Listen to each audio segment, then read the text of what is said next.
Welcome to a new test and teardown video. This time it's another frequency counter from leader LDC-822A, and it is for 80 megahertz.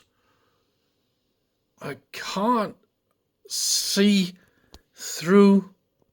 See? There's some sort of a metal grid shield something here. So that's a little bit interesting. What are they doing? I think I got this one from one of the local auctions as well lately. And there's a little adjustment here at the bottom for the 20 megahertz reference oscillator. And there isn't a lot here on the back. Just a little bit of information about the mains voltage ranges, and there's probably the main voltage switch inside. It is insanely heavy, so I feel I need to open it first and have a look what the heck is going on here.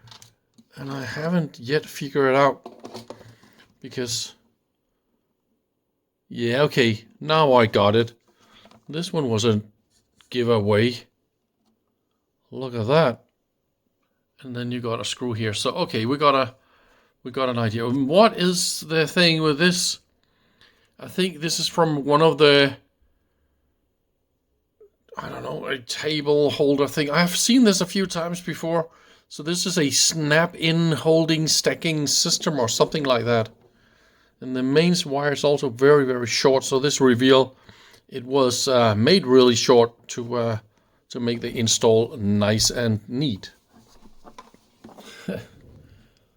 Look at those mounting screws. So I think, yeah, my idea is maybe I should, I don't know exactly what is up or down when I need to open it.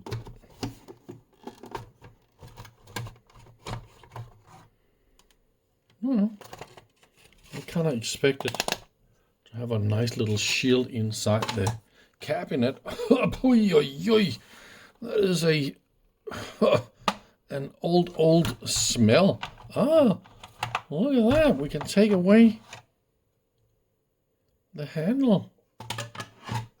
And there you have it. Okay, it's a VFD. Oh, that is something nice. Look at that, it's an Iltron VFD. They are famous for making cool VFDs. And I think it is I can hardly breathe. The smell here is intense. It's probably the circuit board itself. It's super intense. I can't see any leakage from any capacitors. Okay, and the crystal is just this little crystal right there. So that's what it is all about. 10 megahertz. Okay, nice. We don't have any connectors for internal or external oscillator. Power supply is very simple. Just a little transistor and some more transistors and okay, so this uses a Toshiba chip called TC5032. It looks like this one is very much connected with the multiplexing.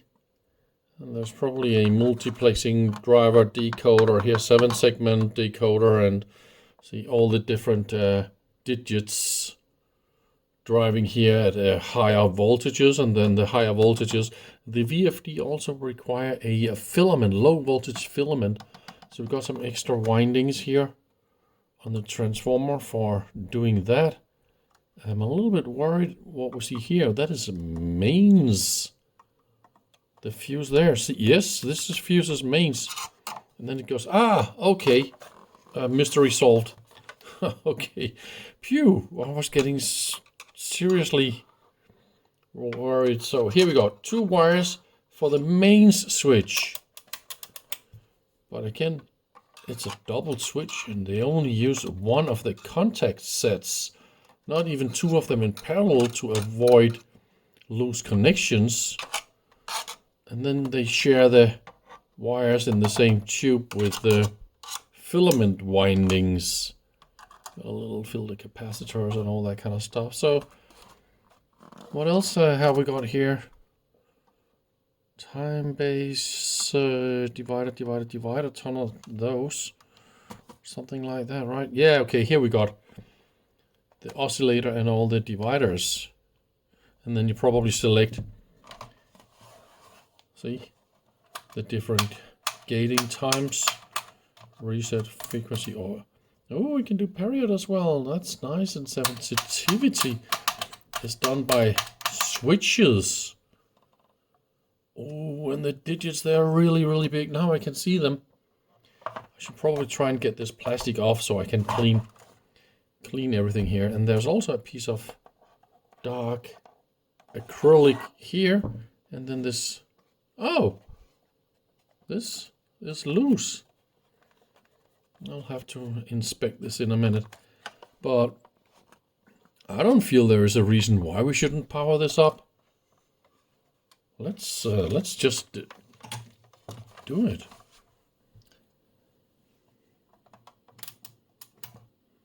Okay, so let's turn on mains voltage first, and then it uses absolutely 0, and that is of course because mains goes via this switch, and it's completely green. That is funny because the VFD is more to the blue. Okay, let's try and give it some input. This is a 1 kilohertz. 1 second.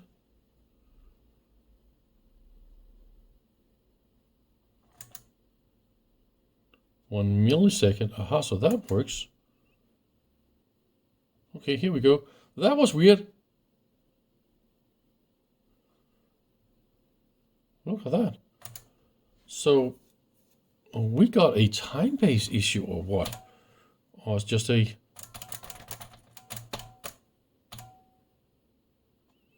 Ah, we got a switch issue. See? I will go and get my switch cleaner here. Yeah. Hello. Oh, you see what happens?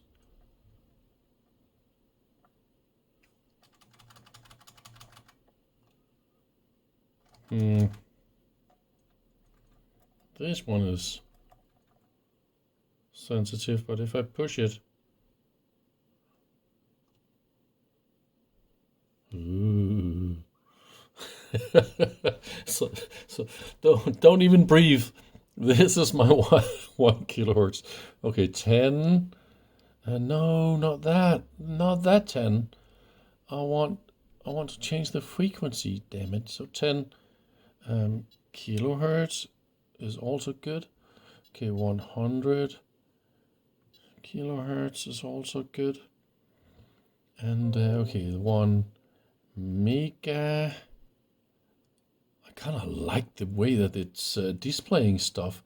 So 10 mega. Then it goes, oh, that's interesting. So it goes over here, and that tells me that I need to change skating time. Okay. There's a dot missing. That says megahertz. Where's the dot? That is not good. So there's probably some dot transistors. Oh, we did have dots here. And we also got dots here, and then we should have a dot here. So there's a dot transistor or something that is not working, or maybe it's supposed to be like that. So, okay, let's try and push its limits a little bit. So that was 20, 30, 40. Okay, it is specified for 80 and it's doing 80. Oh, it's also doing 90. Is it also? No, it is not doing more than 90. Oh, yeah. So, I mean, this is probably as close as I can give you 100 megahertz. So there is a good margin to its frequency specifications. Let's try and see how close can we pull this. There you have it. Okay, it is a few hertz off here. I mean, I didn't expect more with this little crystal thingy. This is not a reference unit. I think this is a little bit more on the toy end. I really like frequency counters with ovens or at least external input, but it should be fairly easy to do that here. Yeah, let me try and go and get the cleaner fluid, my contact 61, and we should see if this switch here is getting any better. Seems to be cured for its insanity. So that will be the display. Let's see if we can get some light here. It's really nice and big. So yeah, there's another little plate down there. I need to get this plate out so I can get access to the switches, so I can give it contact cleaner. Exactly like I said, a very, very green film. We should probably show you the colors. Let's try and power it up. Let's see, am I safe to hold this? Let's put something here. How do we do this? It's so reflective. The fun thing is the camera picks up the light here much different. So this is a little bit more like how I look at it. So I think, yeah, so it's a contrast thing. So they're trying to dim the rest to make it more readable. But it's very, very dark, this. Well. And then there is, of course, this front metallization here. I don't know. Yeah, here you go. Some tiny little laser holes or something like that in a metal film like that one.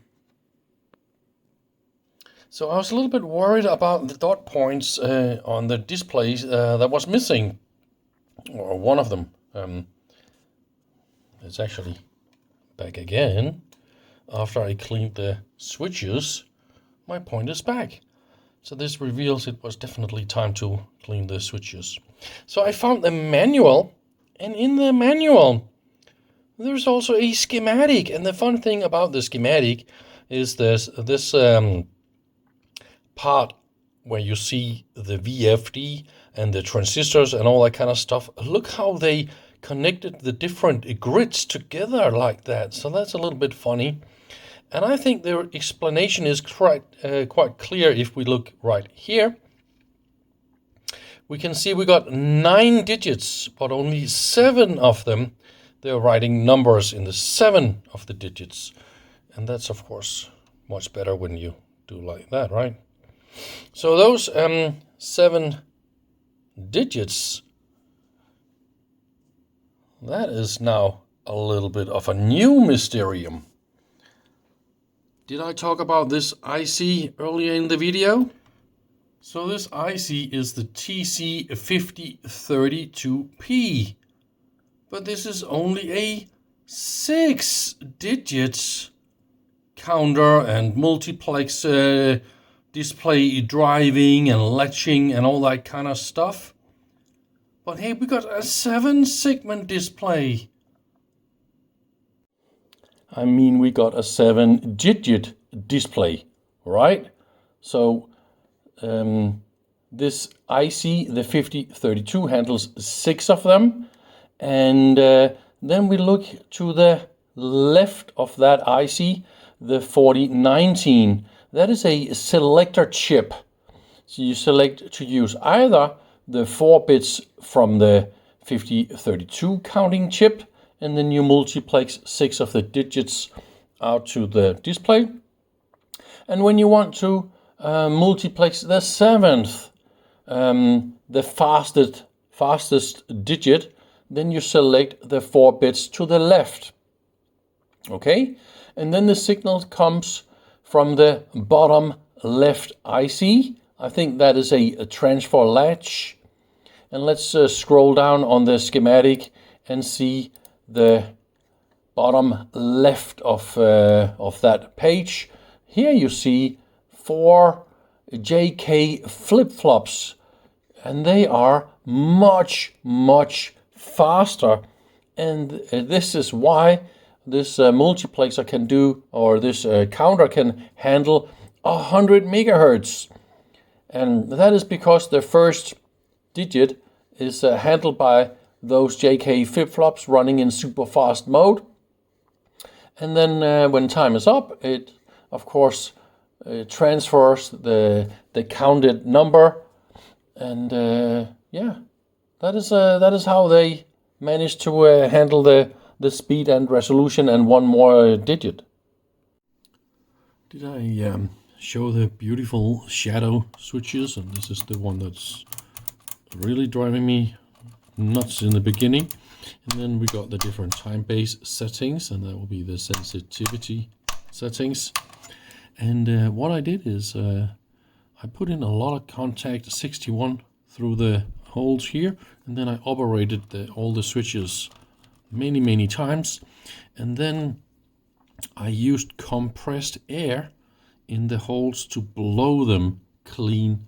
So now they are really nice and fine, and I see all my problems. It's completely gone. The unit is like new. So that is just fantastic. All I have to do now is assemble the thing. It's funny how super shiny it is. I want to try and show you. See? And this is a power up with the input. So I think I need to do something. Maybe reset or something.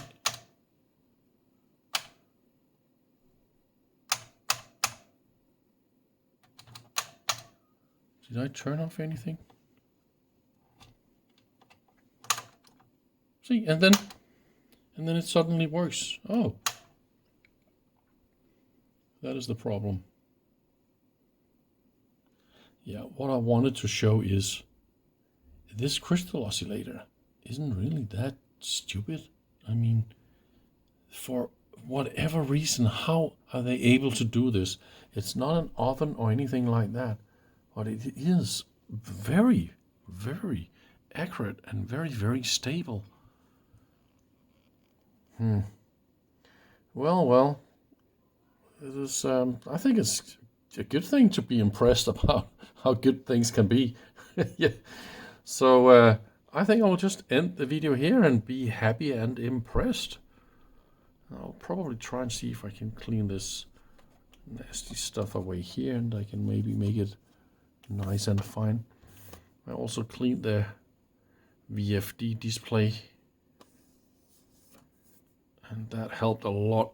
I don't know, you can see there's still a little bit of dirt here on the front, but now the digits, they're really nice and sharp. So thank you very much for watching. I hope to see you soon again. Bye bye.